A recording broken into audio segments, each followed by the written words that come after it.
भेद खुल गया। इधर गांव में कुछ दिनों से लगातार चोरियां होने लगी थीं। हर रात किसी न किसी के घर में चोर छुसते और जो भी उनके हाथ आता लूट ले जाते थे। चोरी की इन बढ़ती घटनाओं से गांव के लोग चिंतित और भयभीत थे। रात का अंधेरा घिरते ही गांव की गलियों में सन्नाटा छा जाता। लोग अपने घरों में घुस जाते और फिर सुबह से पहले कोई बाहर नहीं निकलता। गांव के कुछ साहसी नवयुवकों और किशोरों ने मिलकर एक गश्ती दल बनाया। वे अंधेरा घिरते ही गलियों में निकल आते और पूरी रात गांव का चक्कर लगाते थे। सभी गांव वालों को सतर्क और चौकस रहने के लिए कहा गया था, पर तमाम सावधानियों के बावजूद चोर अपना काम कर जाते। वे रात में किसी समय निकलते और किसी भी घर को अपना निशाना बना लेते। वे इतनी सावधानी से अपना काम करते कि चोरी होने का पता सुबह से पहले किसी को नहीं चल पाता था। इन बढ़ती घटनाओं से गांव में सनसनी और आतंक का माहौल पैदा हो गया था। लोग अपने आप को असुरक्षित महसूस कर रहे थे। नवयुवकों के गश्ती दल ने अपनी निगरानी और सख्त कर दी थी। टोलियां बनाकर अलग अलग दिशाओं में निकल जाते और हर गली में जाकर सावधान और जागते रहो की ऊंची आवाजें लगाते थे। राजू, संदीप और मदन तीनों पक्के दोस्त थे और वे भी गश्ती दल में शामिल थे। तीनों दोस्त टोली में हमेशा साथ ही रहते थे। वे दिन में सोते और रात में जागकर रात घिरते ही गश्ती दल के सभी सदस्य एक स्थान पर एकत्रित होते और फिर 3-3, 4-4 की टोलियों में चारों तरफ फैल जाते। सभी के पास टार्च, सीटी और लाठियां होती थीं। अचानक राजू की नजर एक स्त्री पर पड़ी जो लंबा सा घूंघट निकाले गली में जा रही थी। लड़कों को आश्चर्य हुआ कि इतनी रात में, जबकि सारे लोग अपने घरों में दुबके हुए थे, वह औरत अकेली कहां जा रही थी। लड़के उसके पास पहुंच गए और बोले, तुम इतनी रात में बाहर क्यों घूम रही हो? तुम्हें मालूम नहीं बाहर खतरा है? चलो हम तुम्हें घर तक छोड़ दें। मेरा घर पास में है, चली जाऊंगी, कहकर औरत जल्दी से आगे बढ़ गई। सुबह हुई तो पता चला रात में फिर एक चोरी हो गई थी। सभी हैरान और परेशान थे। आखिर कैसे चोर हर बार सफल होते जा रहे थे। पर एक बात साफ हो गई थी, जिस तरह सुनियोजित ढंग से चोरियां हो रही थीं, उससे यह लगभग सिद्ध हो गया था कि या तो चोरियां गांव के कुछ लोग कर रहे हैं, वे चोरों से मिले हुए हैं। अगली रात भी रोज की तरह गश्ती दल के लड़के गलियों में निकल आए। राजू, संदीप और मदन की तिकड़ी ने अचानक फिर एक अकेली औरत को गली में घूमते देखा। राजू ने ऊंचे स्वर में पुकारा, ऐ कौन हो तुम? इधर आओ। पर वह औरत रुकी नहीं।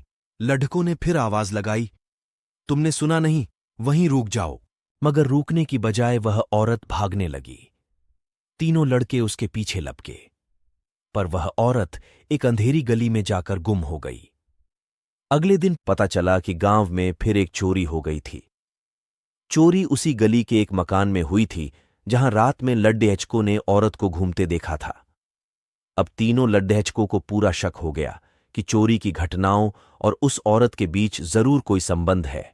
जब उन तीनों ने गश्ती दल के अन्य लड्डेचकों से इस बारे में पूछताछ की तो पता चला कि उन्होंने भी कई बार रात में एक अकेली औरत को जब उन तीनों ने गश्ती दल के में घूमते देखा था। आखिर कौन थी वह रहस्यमयी औरत? क्यों घूमा करती थी? गश्ती दल के लड़कों ने आपस में यह तय किया कि अब अगर रात में वह औरत किसी को दिखाई देती है गश्ती दल के लड़कों ने आपस में यह तय किया कि अब अगर रात में वह औरत किसी को दिखाई देती है तो वह उसे पकड़ने और यह पता लगाने की कोशिश करेगा कि वह कौन है और रात में इस तरह घूमने के पीछे उसका मकसद क्या है।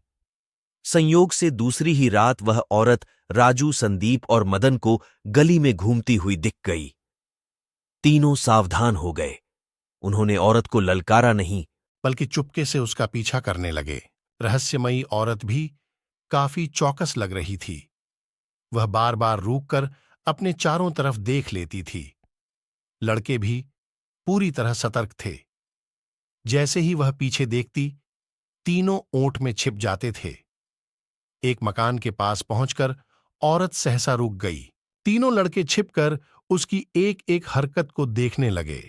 औरत ने अपने गले से उल्लू के बोलने जैसी आवाज निकाली। तुरंत ही अंधेरे में से निकलकर 3-4 चोर वहां प्रकट हो गए। इधर तीनों लड्डच के तुरंत हरकत में आ गए। सुबह हो चुकी थी। गांव वाले दुखी मन से यह जांचने के लिए घरों से बाहर निकल आए कि पिछली रात किस बेचारे का घर लूटा गया। लेकिन वे यह जानकर आश्चर्यचकित रह गए कि पिछली रात गांव में एक भी चोरी नहीं हुई थी। तभी गश्ती दल के एक लड़के ने आकर यह सूचना दी कि चोर पकड़े गए। सारा गांव हैरान और उत्सुक हो उठा, यह जानने के लिए कि जिन चोरों की अभी तक किसी ने एक झलक भी नहीं देखी थी, वे कैसे अचानक पकड़ में आ गए। धीरे धीरे सारा गांव चौपाल पर इकट्ठा हो गया, जहां गश्ती दल के सभी सदस्य मौजूद थे। दल के मुखिया ने गांव वालों को संबोधित करते हुए कहा, चोरों को पकड़ने का सारा श्रेय हमारे दल के 3 बहादुर किशोरों राजू, संदीप और मदन को जाता है। अतः ये लड़के ही आपको सारी घटना बताएंगे। राजू, संदीप और मदन तुरंत उठकर सामने आ गए। राजू बोला, जिस तरह से पिछले 1 महीने से गांव में रोज चोरियां हो रही थीं, उससे यह साफ हो गया था कि चोर गांव के सभी गली रास्ते से ही नहीं, बल्कि हर घर से परिचित थे, और वे चालाक भी इतने थे कि एक बार भी पकड़ में नहीं आए, न ही कोई सबूत छोड़ा था। जब गांव में चौकसी बढ़ गई और हम गश्ती दल के लड्डाचकों ने रात भर घूमकर पहरा देना शुरू कर दिया, तो चोरों ने हमसे बचने के लिए एक नायाब रास्ता ढूंढ निकाला। वे रात के अंधेरे में औरत के भेष में निकलते ताकि कोई उन पर शक न कर सके। जिस घर में उन्हें चोरी करनी होती, उसे पहले ही दिन में आकर देख जाते। औरत का भेष धरकर चोरियां करने में पहले तो चोर कामयाब रहे, लेकिन जल्दी ही हमें उन पर शक हो गया। एक रात हमने औरत भेषधारी चोर से रोकने के लिए कहा, तो वह भाग खड़ा हुआ। फिर कल रात हमने जैसे ही एक औरत रूपी चोर को देखा, तो उसका पीछा किया और उस वक्त उसे तथा उसके अन्य साथियों को रंगे हाथों पकड़ लिया, जब वे एक मकान में सेंध लगा रहे थे। लोगों ने तालियां बजाकर तीनों लड्ढकों को उनके प्रशंसात्मक और साहसपूर्ण कार्य के लिए बधाई दी। तीनों लड़के पूरे गांव की नजर में हीरो बन गए थे। बाद में गांव वालों के सामने उन 4 चोरों को भी लाया गया। वे सभी गांव के ही युवक थे और आवारागर्दी तथा नशे के आदी थे। उनके घर वालों ने तंग आकर उन्हें घर से निकाल दिया था। जब उन युवकों को अपने नशे और उनके घर वालों ने तंग आकर उन्हें घर से निकाल दिया था। जब उन युवकों को अपने नशे और दूसरे बुरे कामों के लिए पैसों का अभाव सताने लगा, तो उन्होंने चोरियां करनी शुरू कर दीं। पर अंततः उनका भेद खुल गया और उन्हें उनके किए की सजा मिल गई।